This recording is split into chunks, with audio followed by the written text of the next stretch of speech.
आर्य समाजाची स्थापना कधी झालेली आहे? बघा, आर्य समाजाची जी स्थापना आहे ही सर्वप्रथम कोणी केलेली आहे? तर स्वामी दयानंद सरस्वती यांनी काय केलेली आहे? आर्य समाजाची स्थापना केलेली आणि ती केव्हा केलेली आहे? 1875 साली.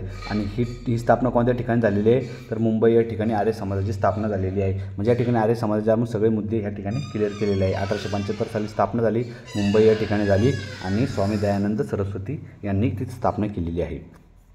त्यानंतर आर्य समाजाची स्थापना कोणी केली? स्वामी दयानंद सरस्वती. आर्य समाज कशाच्या विरोधात होता?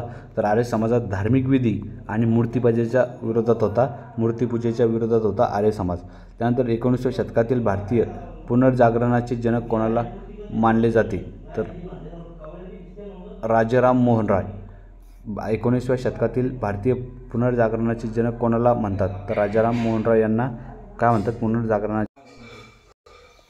त्यानंतर बघा, राजाराम मोहन राय यांचा जन्म कुठे झालेला आहे? तर राधानगर, जिल्हा वर्धमान. लक्षात ठेवायचं आहे, राधानगर या ठिकाणी राजाराम मोहन रायचा काय झालेला आहे? जन्म झालेला आहे. त्यानंतर स्वामी दयानंद सरस्वती यांचे मूळ नाव विचारलेले आहे. तर मूळ शंकर अंबाशंकर तिवारी हे यांचं काय नाव आहे? मूळ नाव आहे कोणाचं? स्वामी दयानंद सरस्वती यांचं काय आहे? मूळ शंकर अंबाशंकर तिवारी. त्यानंतर राजाराम मोहन राय इंग्लंडला गेल्यानंतर ब्राह्मो समाजाची सूत्रे कोणी हाती घेतली? बघा, राजाराम मोहन रॉय हे जे आहे इंग्लंडला गेले होते आणि त्यांची जी ब्राह्मो समाजाची सूत्रे आहे ती रामचंद्र विधा वागीश यांनी हाती घेतलेली होती. त्यानंतर ज्यांच्या प्रयत्नामुळे ब्राह्मो समाजाची मुळे उत्तर प्रदेश, पंजाब आणि मद्रासमध्ये पसरली, तर असे कोण होते? केशवचंद्र यांच्यामुळे काय झालं? ब्राह्मो समाजाची जी मुळं आहे ती उत्तर प्रदेश, पंजाब आणि मद्रास या ठिकाणी काय पसरली होती, म्हणजे प्रचार झाला होता ब्राह्मो समाजाचा. त्यानंतर 1815मध्ये कोलकाता येथे आत्मीय सभा स्थापन झाली. राजाराम मोहन रॉयनं आत्मीय सभासुद्धा स्थापन केलेली आहे कोलकाता या ठिकाणी आणि ती कधी केलेली आहे? 1815 साली. त्यानंतर राजाराम मोहन रॉय आणि डेव्हिड हेयर हे कोणत्या संस्थेशी संबंधित आहे? तर मोहन रॉय आणि डेव्हिड हेयर हे जे आहे हे हिंदी कॉलेजशी संबंधित आहे. त्यानंतर थिओसॉफिकल सोसायटीची स्थापना केव्हा आणि कुठे झालेली आहे? कोणती? थिओसॉफिकल सोसायटीची स्थापना केव्हा आणि कुठे झालेली आहे? तर ती झालेली आहे न्यूयॉर्कमध्ये 1875 साली. लक्षात ठेवा, थिओसॉफिकल सोसायटीची स्थापना केव्हा झालेली आहे? तर ती झालेली आहे 1875मध्ये एडी न्यूयॉर्कमध्ये. त्यानंतर थिओसॉफिकल सोसायटीची स्थापना भारतात केव्हा झालेली आहे? तर अड्यार या ठिकाणी झालेली आहे, मद्रास. कुठे रे? अड्यार या ठिकाणी झालेली आहे. तर 1882मध्ये ही स्थापना झालेली आहे.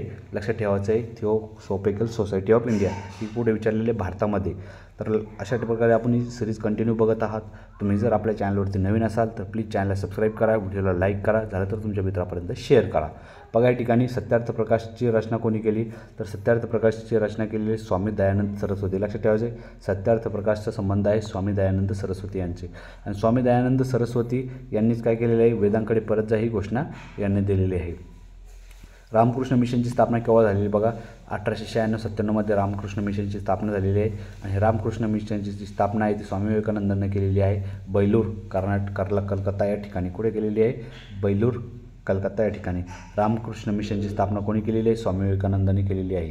त्यानंतर अलीगड चळवळ कोणी सुरू केलेली आहे? तर सर सय्यद अहमद खां यांनी काय केलेली आहे? अलीगड चळवळ सुरू केलेली आहे. त्यानंतर सर सय्यद अहमद खां यांनी अलीगड मुस्लिम विद्यापीठाची जी काय केलेली पायाभरणीसुद्धा कोणी केलेली आहे? सर सय्यद अहमद खां. लक्षात ठेवा, अलीगड येथे मुस्लिम विद्यापीठाची स्थापना. लोकमान्य टिळक स्मारक कोणत्या शहरात आहे?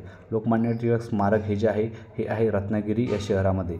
त्यानंतर बघा, सुवर्णदुर्ग किल्ला कुठे आहे? तर सुवर्णदुर्ग आहे दापोली, सिंधुदुर्ग या ठिकाणी. लक्षात ठेवायचे, सुवर्णदुर्ग किल्ला कुठे आहे? सिंधुदुर्ग या जिल्ह्यात आहे. आणि सिंधुदुर्गमध्येच कुठे?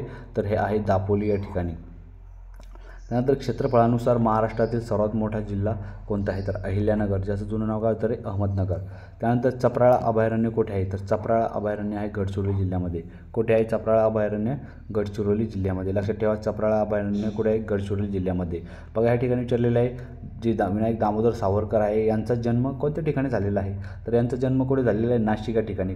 कुठे? नाशिक या ठिकाणी. त्यानंतर रत्नागिरी जिल्ह्यातून रायगडला जाताना कोणता घाट लागतो? तर रत्नागिरी जिल्ह्यातून रायगडला जेव्हा आपण जातो तेव्हा कुंभारली नावाचा घाट त्या ठिकाणी आपल्याला लागतो. त्यानंतर बक्सरची युद्ध जे आहे ते 1764मध्ये झालेले आहे. बट तारीख बऱ्याच लक्षात नसते राहत बऱ्याच वेळेस, तर लक्षात ठेवा 22 ऑक्टोबर रोजी काय झालेले आहे, बक्सरची लढाई त्या ठिकाणी झालेली आहे आणि 1764 साली बक्सरची लढाई त्या ठिकाणी लढल्या गेली आहे. बघा, आधुनिक भारताचे जनक आपण राजाराम मोहन रॉय यांना म्हणतो. त्यानंतर रामकृष्ण मिशन या संस्थेची स्थापना कोणी केली, तर रामकृष्ण मिशन या संस्थेची जी स्थापना आहे ती स्वामी विवेकानंद यांनी केलेली आहे. त्यानंतर चंपारण्यमधील शेतकऱ्यांचा लढा नीळ या पिकाशी संबंधित होता, हे पण लक्षात असू द्या. त्यानंतर बघा, आकाशवाणी ही कविता कोणी लिहिलेली आहे, तर आकाशवाणी ही जी कविता आहे ही रवींद्रनाथ टागोर यांनी लिहिलेली आहे. कोणी लिहिलेली आहे, रवींद्रनाथ टागोर यांनी. त्यानंतर सर्वात जुनी घटना या ठिकाणी क्रांती कोणती आहे, तर अमेरिकन क्रांती ही आहे सर्वात जुनी क्रांती आहे, लक्षात ठेवा. त्यानंतर भारतातील सार्वजनिक क्षेत्रातील सर्वात मोठी बँक कोणती आहे, तर स्टेट बँक ऑफ इंडिया ही भारतातील सर्वात मोठ्या क्षेत्रातील बँक आहे आणि याची जी स्थापना 1955 साली करण्यात आलेली आहे. त्यानंतर हत्ती हा कोणत्या प्रकारचा प्राणी आहे, तर शाकाहारी प्रकारचा प्राणी आहे. त्यानंतर भारतातील रिकाम्या जागा या राज्यात सर्वात जास्त रबराचे उत्पादन केरळमध्ये होते. त्यानंतर गोमती, घागरा, कोसी या कोणत्या नदीची उपनदी आहे, तर गंगेच्या उपनदी आहे. कोणकोणत्या आहे, कोसी, घागरा आणि गोमती. त्यानंतर छत्रपती शिवाजी महाराज यांचा जन्मदिवस कधी आहे, यांचा जन्म कधी झालेला आहे, तर 16 फेब्रुवारी 1630मध्ये. 19 फेब्रुवारी 1630मध्ये छत्रपती शिवाजी महाराजांचा जन्म जुन्नर जवळील शिवनेरी किल्ला या ठिकाणी झालेला आहे. कधी, 19 फेब्रुवारी 1630. त्यानंतर बघा, या ठिकाणी समोरचे नेक्स्ट पॉईंट आहे, भारतात सध्या किती केंद्रशासित प्रदेश आहे, तर तुम्ही जर बघितलं भारतात सध्या किती आहे, तर 8 केंद्रशासित प्रदेश आहे. किती आहे, 8 केंद्रशासित प्रदेश आहे भारतात सध्या. किती, 8. त्यानंतर बघा, समोरचा प्रश्न आहे, एकच मिनटं, थोडी स्लाईड झाली. बघा, भारतात 8 केंद्रशासित प्रदेश आहे. G20 शिखर परिषद 2025 कोठे आयोजित करण्यात आलेली आहे, कोणता देश कोणता देश आहे, तर दक्षिण आफ्रिकेमध्ये 2025ची जी आहे G20ची शिखर परिषद दक्षिण आफ्रिकेमध्ये होणार आहे. तापी नदीचा उगम कोठे झाला आहे, तर तापी नदीचा उगम मुलताई या ठिकाणी झालेला आहे. त्यानंतर मिडनाईट चिल्ड्रन ही कादंबरीचे लेखक कोण आहे, मिडनाईट चिल्ड्रन, तर सलमान रश्दी ह्या कादंबरीचे लेखक आहे मिडनाईट चिल्ड्रनचे. महाबळेश्वर आणि महाड मार्गावर कोणता घाट आहे, तर आंबेनळी. बघा, आंबेनळी हा जो घाट आहे हा महाबळेश्वर आणि महाड मार्गावर आहे, आंबेनळी. त्यानंतर शासकीय कर्मचाऱ्यांना ताकीद देण्यासाठी वापरतात त्यास काय म्हणतात, ज्ञापन. बघा, शासकीय कर्मचाऱ्यांना ताकीद देण्यासाठी वापरतात त्यास आपण काय म्हणतो, ज्ञापन म्हणतो. त्यानंतर नेक्स्ट बघा, तुमच्यासमोर आहे ब्रिटिशांविरुद्ध पंजाबमध्ये बघा झालेल्या कुका विद्रोहाचे जे नेतृत्व आहे कोणी केलं होतं, ब्रिटिशांविरुद्ध पंजाबमध्ये जे कुका विद्रोहाचे नेतृत्व केलं होतं रामसिंह कुका यांनी. त्यानंतर अमरावती येथे शिवाजी शिक्षण संस्था श्रद्धांजली स्थापना केली. अमरावती येथे शिवाजी शिक्षण संस्थेची जी स्थापना आहे ही केली होती डॉक्टर पंजाबराव देशमुख यांनी. लक्षात ठेवायचं आहे, अमरावती या ठिकाणी काय आहे, शिवाजी शिक्षण संस्था आहे आणि याची जी स्थापना आहे ही केलेली आहे डॉक्टर पंजाबराव देशमुख यांनी. त्यानंतर 2032मध्ये जी ऑलिम्पिक होणार आहे, 2028ची माहिती आहे तुम्हाला, लॉस एंजेल्स अमेरिकामध्ये होणार आहे आणि 2032ची जी ऑलिम्पिक स्पर्धा आहे ती होणार आहे ब्रिस्बेन हे ठिकाण कुठे आहे, तर हे आहे ऑस्ट्रेलिया या ठिकाणी. त्यानंतर बघा, छत्रपती शिवाजी महाराजांनी सर्वप्रथम कोणता किल्ला जिंकला, बघा तोरणा किल्ला तोरणा किल्ला जिंकून स्वराज्याचे ह्या ठिकाणी तोरण बांधले आणि त्या ठिकाणून हा किल्ला त्यांनी पहिला जिंकलेला आहे. त्यानंतर बघा, ह्या ठिकाणी सोडियम बायकार्बोनेटची या ठिकाणी काय विचारलेलं आहे, रासायनिक सूत्र विचारलेलं आहे. सोडियम बायकार्बोनेटलाच काय म्हणतो आपण, खाण्याचा सोडा म्हणतो. त्याचं सूत्र आहे NaHCO3. लक्षात ठेवा, NaHCO3. त्यानंतर बघा, बिटकॉईन डिजिटल चलनाचा शोध कोणी लावला, तर सातोशी नाकामोटो यांनी डिजिटल चलनाचा काय केलेला आहे, शोध लावलेला आहे. त्यानंतर जल्लीकट्टू हा कोणत्या राज्याचा पारंपरिक खेळ आहे, तर जल्लीकट्टू तामिळनाडूचा काय आहे, पारंपरिक खेळ आहे. त्या ठिकाणी म्हैसाची दौड होते, म्हशीची त्या ठिकाणी रेस होते. त्यानंतर सोनिया पदार्थाची रासायनिक संज्ञा काय आहे, या ठिकाणी सोन्याची रासायनिक म्हणजे सोनं जे आहे त्याची रासायनिक या ठिकाणी संज्ञा विचारली, ओरम. म्हणजे AU सोन्यालाच काय म्हणतो, गोल्डला आपण ओरम म्हणतो. लक्षात ठेवायचं, त्याची रासायनिक संज्ञा आहे ओरम, गोल्ड. त्यानंतर कोणाजवळ घेऊन येथे अनाथ बालिकाश्रम सुरू केले, बघा या ठिकाणी घेऊन येथे अनाथ बालिकाश्रम. लक्षात ठेवा, अनाथ बालिकाश्रम कोणी सुरू केले, महर्षी कर्वे यांनी. त्यानंतर राज्य राखीव पोलीस दलाचे मुख्यालय कुठे आहे, तर गोरेगाव मुंबई या ठिकाणी आहे. 6 मार्च का 3 मार्च आहे, मला कन्फर्म तारीख सांगा. मार्च 1948मध्ये काय झालेली आहे, या ठिकाणी SRPची स्थापना करण्यात आलेली आहे. नाथुला खिंड ही जी आहे सिक्कीम या राज्यात आहे. त्यानंतर सतीची चाल बंद करणारा भारतीय ब्रिटिश गव्हर्नर जनरल कोण आहे? तर लॉर्ड विल्यम बेंटिंक याने काय केलेली आहे? सतीची चाल बंद केलेली आहे. कोणी? लॉर्ड विल्यम बेंटिंक यांनी. त्यानंतर ऑपरेशन पोलोचा संबंध कशाशी संबंधित आहे रे? तर ऑपरेशन पोलोचा संबंध आहे हैदराबादच्या विलिनीकरणाशी.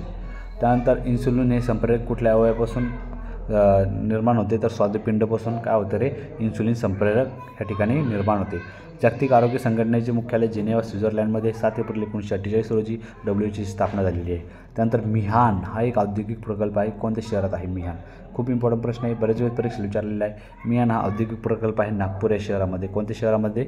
नागपूर या शहरामध्ये. त्यानंतर सूर्य मालिकेतील सर्वात वेगवान ग्रह बुध आहे. कोणता आहे? बुध. त्यानंतर मांडिया गोंड या आदिवासी जमात या जिल्ह्यात आढळून येते. बघा, मांडिया आणि गोंड ही जी आदिवासी जमात आहे, मांडिया गोंड ही जमात गडचिरोली, गोंदिया, भंडारा या जिल्ह्यामध्ये आयोजित करण्यात येते. त्यानंतर कोणत्या वेदामध्ये संगीताचा उल्लेख केला आहे? तर सामवेदामध्ये संगीताचा उल्लेख केलेला आहे. त्याचबरोबर रॅमन मॅग्सेसे पुरस्कार जो आहे आशियातील नोबेल पुरस्कार म्हणून ओळखले जाते. रॅमन मॅग्सेसे पुरस्काराला आशियातील नोबेल पुरस्कार म्हणून ओळखला जातो. तर मला सांगा, रॅमन मॅग्सेसे पुरस्कार हा कोणत्या क्षेत्रात देण्यात येतो? कमेंट बॉक्समध्ये उत्तर छापायचं याचं. पाण्याची घनता 4 डिग्री सेल्सिअस, पाण्याची घनता जी आहे 4 डिग्री सेल्सिअस तापमानाला उच्चतम असते. काय रे? हाय अधिक असते. त्यानंतर हवामानाबद्दल मिशन सुरू करणारे भारतातील पहिले राज्य जे आहे ते आहे तामिळनाडू. बघा, हवामानाबद्दल मिशन सुरू करणारे भारतातील पहिले राज्य आहे तामिळनाडू. कोणते आहे रे? तामिळनाडू. त्यानंतर चीनमध्ये 2025ला व्हायरसचा मोठ्या प्रमाणावर प्रसार झाला. बघा, 2025 साली चीनमध्ये व्हायरस आला होता, त्याचा मोठ्या प्रमाणावर प्रसार झाला होता. तर HMPV हा जो व्हायरस आहे हा चीनमध्ये आलेला होता.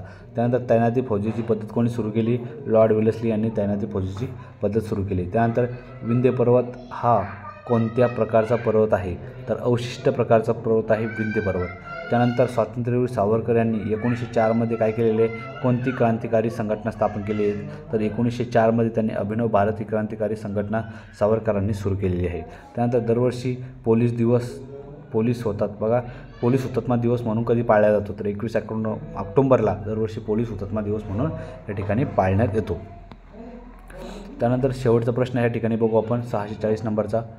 या ठिकाणी लोअर पैनगंगा या आंतरराज्य धरण प्रकल्पामध्ये महाराष्ट्रासोबत कोणते राज्य सहकार राज्य आहे? तर बघा, लोअर पैनगंगा याच्यामध्ये महाराष्ट्रासोबत सहकारी राज्य आहे ते आहे तेलंगणा. अशा प्रकारे आपण जे इम्पॉर्टंट प्रश्न आहे ते आजच्या व्हिडिओमध्ये बघितलेले आहे. व्हिडिओ आवडला असेल तर व्हिडिओला लाईक करा. तुम्ही जर पहिल्यांदाच आपल्या चॅनलवरती नवीन असाल तर चॅनलला सबस्क्राईब करा. भेटूया नंतरच्या व्हिडिओमध्ये. तोपर्यंत जय हिंद, जय महाराष्ट्र.